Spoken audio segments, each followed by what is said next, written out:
Tu vas peut-être rigoler un peu, le oh là là, Mrs. Takatine, c'est quand même profondément réfléchi. Oh là là, c'est mon interjection préférée. Ben, Mrs. c'est une petite expression sympa.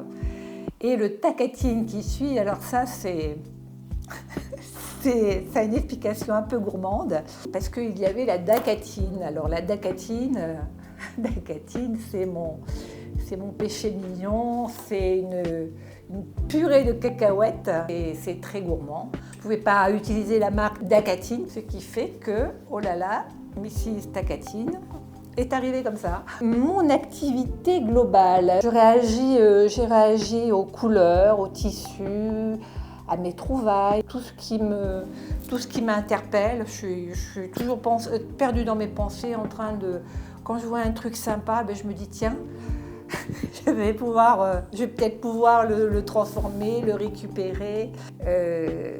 Bon, il y a quand même un fil conducteur, c'est la couture, que j'ai toujours aimé avec le tricot, tout ce qui est manuel. J'avais envie de la reprendre un petit peu plus profondément, etc. Parce que j'ai eu un petit accident de la vie qui m'a complètement bousillé un bras. J'ai donc décidé de reprendre mes activités initiales de couture pour me faire plaisir, pour me prouver que j'étais encore capable de faire des trucs, pour avancer et puis pour faire plaisir aux autres, parce que bon, ma couture, c'est aussi beaucoup de demandes de copains, d'amis, etc. Voilà. C'est pas une couture coudre pour coudre, c'est une couture, de préservation, un but d'optique de vie qui, à un moment donné, on se sent un petit peu interpellé par tout ce qui est environnement. Pourquoi pas faire à son échelle? Parce que bon, je revendique rien, je ne vais pas te donner de leçons, etc. Mais pourquoi pas essayer d'avoir une démarche un petit peu éco-responsable par rapport à une activité qui t'amène du bonheur, qui t'amène plein de choses. Hein. Je suis vraiment interpellée par la consommation de masse tissu. On se pose vraiment des questions sur la consommation jetable. On achète des fringues, on les porte 2 fois, on les jette. Alors le upcycling, ça veut dire upgrade, ça veut dire qu'on upcycle, on recycle et puis on essaie de remonter vers le haut. Des matériaux divers et variés qui n'ont plus de raison d'être, d'en faire quelque chose de sympa. Là par exemple, là, je suis en train de faire alors là, ça rentre bien dans le cas d'un upcycling. Je refais une petite tunique en utilisant là, c'était un jean complètement pourri, dont on ne pouvait plus rien faire, que j'ai découpé en 1000 morceaux. Là, j'ai quand même un peu détruit et que je vais associer avec mon tissu préféré, qui est le wax, pour repartir sur un vêtement qui aura une espérance de vie un peu nouvelle. J'adore, j'ai un autre péché mignon, c'est la photo. Une chose est certaine, c'est que Instagram, ça allie bien le côté créatif et le côté photo. Donc je me suis dit, allez, on va se lancer. Je ne connaissais pas du tout cette plateforme de diffusion. Je m'y suis mise à peu près en 2023 quand j'ai commencé à faire quelques modèles de sacs ou de vêtements. Et puis c'est sympa parce qu'il y a des rencontres magiques. Moi, tout ce que j'ai pu faire, tous les vêtements, les sacs, tout ce qui a pu sortir de mon imaginaire, je l'ai fait porter à des gens croisés sur un trottoir, sur une plage, sur une place, en ville, à la campagne, à la mer. Une petite anecdote, j'étais sur une plage à Oléron et j'avais fabriqué quelques vêtements en wax, essentiellement des tops. Le temps était pourri, ça ne va pas être génial du tout. Et puis j'ai rencontré, mais là c'était complètement inespéré, une bande de nanas qui venaient essentiellement de l'Inde. C'était un enterrement de vie de jeunes filles. Et elles se sont prises au jeu. Elles se sont déshabillées, elles ont enfilé mes fringues. Elles ont fait un défilé à la canoise sur des planches en bois. C'était juste magique. Bon, ben maintenant que je vous ai tout dit, tout expliqué, je crois que le mieux ce serait quand même de passer dans mon atelier garage pour vous faire découvrir tout mon univers.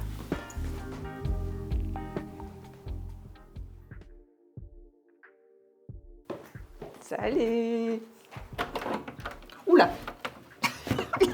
La porte qui bloque. Voilà mon atelier. Bon, bah écoutez, je vais vous faire un petit tour d'ensemble de ce garage atelier dans lequel je me sens très bien et où finalement je retrouve toutes mes petites marques. Beaucoup de tissus, donc essentiellement des tissus de récup, Emmaüs, Secours Populaire, etc., etc. Des vieux vêtements aussi qu'on me donne et que je retravaille. Là, ça, j'adore. Mais ça devient de plus en plus difficile de trouver ce type de tissu. C'est vraiment typique des années 60 avec les motifs géométriques de belles matières. Ça, c'est génial, j'adore ça. Et puis alors, mon tissu de prédilection, je vais vous le montrer, c'est ça. C'est le wax. Le wax, alors celui-là a sa petite étiquette. Le wax, c'est même des étiquettes superbes, hein, avec une belle nana là. Le wax, c'est un tissu qui a toute une histoire, c'est peut-être pour ça que j'aime aussi.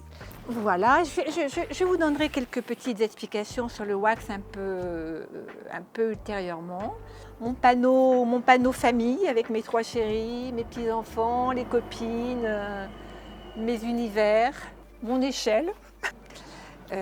Ma petite blouse de travail qui me suit partout, toujours avec ma petite poche wax, mes empilements de futurs travaux. Alors je découpe, je prépare et puis il va falloir que je m'y mette cet hiver. Mes chapeaux. Alors je suis très, très chapeau, mais aussi très, très bob. J'en trouverai beaucoup de bob sur mes sites Instagram. Mes petits morceaux de wax encore et toujours qui m'accompagnent. Alors ça me sert à finaliser quelques détails, amener des... Là, ça n'a rien à voir avec mes activités de couture, c'est plutôt mes activités porcelaine. Pour ne rien vous cacher, je suis des cours de céramique à l'ENSAD avec une prof qui est super, qui s'appelle Camille. Qui est super, qui est très patiente. Alors là, je vous présente ma table de travail, ma mini table de travail. Table de travail surtout pour l'été, parce que l'hiver a glagla dans le garage. En ce moment, je suis en train de travailler sur un petit top froufrou wax. J'ai adoré les couleurs de ce wax, mais bon, j'aime pas trop ces petits motifs géométriques. Ce que je vais essayer de faire, c'est de bosser sur un autre morceau de wax. Je vais découper, c'est l'avantage, le wax, il y a de très beaux motifs et qui sont exploitables en poche, en doublure, etc. Et je pense que voilà, alors là c'est moche, hein. Il va falloir rebroder, etc. Et peut-être coller 2-3 fleurs justement pour couper cette géométrie qui est un peu sévère. Je vais vous montrer, là j'ai bossé récemment, c'est à destination de copines, un porte-couvert pour pour leur petit pique-nique à venir. On peut y mettre des couverts en bambou, des couverts réutilisables, c'est quand même ça le but de la manœuvre. Et là, l'astuce, c'est de pouvoir rouler tout ça et de coller dans un sac sans qu'il y ait de taches, sans qu'il y ait quoi que ce soit. Là, pour ceux que ça intéresse, une de mes dernières créations, toujours du wax, que j'ai associé avec un jean uni, mais également un jean un petit peu fleuri. J'ai repris la trame d'un top wax et j'ai essayé de le recoller, de le travailler pour donner de l'ampleur au vêtement avec un travail de surpiqûre. J'adore surpiquer.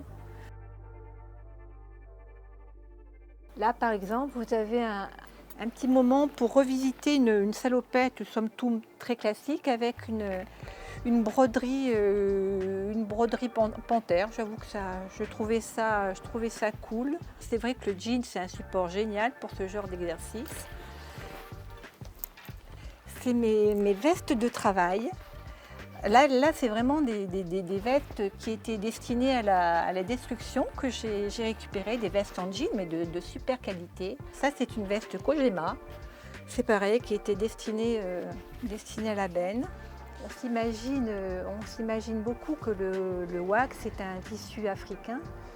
Alors non, le wax au départ, c'est un tissu qui a été récupéré par les Hollandais, qui avaient beaucoup de colonies en Indonésie et notamment à Bali. Et le wax, c'était une technique de tampon à la cire. Artisan, vous imprimez les tissus avec des tampons cire, procédez à une teinture là-dessus, et ensuite la cire était fondue pour donner ces superbes motifs géométriques. Sachant que tous les motifs géométriques pour le wax ont une signification. Ça peut servir pour un mariage, pour un décès, pour montrer son mécontentement. Ça peut avoir une signification politique, etc. Et comme les Hollandais avaient beaucoup de mal à les couler, ils ont trouvé que l'Afrique était finalement un pays dans lequel les stocks de ce tissu pouvaient aller. À savoir que les Africains ont vraiment fait du wax leur tissu national, et surtout ont fait des trucs, en ont fait une exploitation magnifique. Alors là-bas on appelle ça le pagne, mais si vraiment vous voulez investir dans un wax de qualité, il y a des critères de reconnaissance comme pour d'autres tissus. Le meilleur wax, c'est le wax Visco ou Visco, je ne sais plus. C'est un wax de super qualité qui coûte quand même extrêmement cher. Donc moi, pour mes travaux de récup, ce n'est pas forcément le meilleur plan. Mais on reconnaît un wax avec donc son côté recto-verso, sa doublure, sa petite bordure qui est tout le temps annotée, comme ça là, annotée avec souvent l'origine. Et c'est vrai que c'est une matière extraordinaire. Certains courturiers se sont appropriés cette matière. En ce moment à Paris, je sais qu'il y a une expo wax qui fait un carton, je crois que c'est au Musée de l'Homme. Voilà, voilà. Oui, alors en parlant d'expo, je vous invite à poursuivre. Ce soir, je reçois quelques amis. Bon, je ne vous en dis pas plus, ça va être super, à mon avis. À toutes. Ouais. Je vais vous présenter quand même mes derniers petits trucs. Alors voilà, la petite chemise wax avec ce petit quadrillage au fond. Et donc j'ai posé ce wax, j'ai redécoupé ce qu'on appelle le plastron. Ça, c'est une veste Kojima, super. Donc vous pouvez effectivement la porter un peu large sur un jean avec un quadrillé. Ça peut être sympa. Là, alors je fais pas mal de tote bag. Alors avec le wax, dont je vous parlais tout à l'heure, des modèles réversibles. Hein. Vous en avez marre de la couleur, vous passez à l'uni. Par exemple, les sacs de plage, c'est les sacs Thalata, parce que les Thalata, c'était l'océan, c'était la mer, etc. Bon, une teinture indigo, voilà, un tissu extraordinaire, hein, vraiment. Un Thalata, donc j'ai fait une petite vidéo vraiment en grande contenance. Là, on ne s'embête pas, on fait du recto verso. C'est un tissu étanche. Là, vous pouvez aller sur la plage. Les passants de ceinture, parce qu'il n'y en avait pas, donc j'ai créé avec le surplus des petits passants de ceinture. Et puis trouver un morceau soie. Celui-là, c'est un coton laine C'est un tissu marocain avec des... Alors, c'est la première fois que je faisais ça avec des anses en cuir. Là, c'est pareil, il est doublé avec un tissu teint dégradé. J'ai fait les poches de grande contenance, voilà. La vieille serviette éponge, revisitée. Et puis un velours léger qui permet de... Voilà. Avec une petite dorure.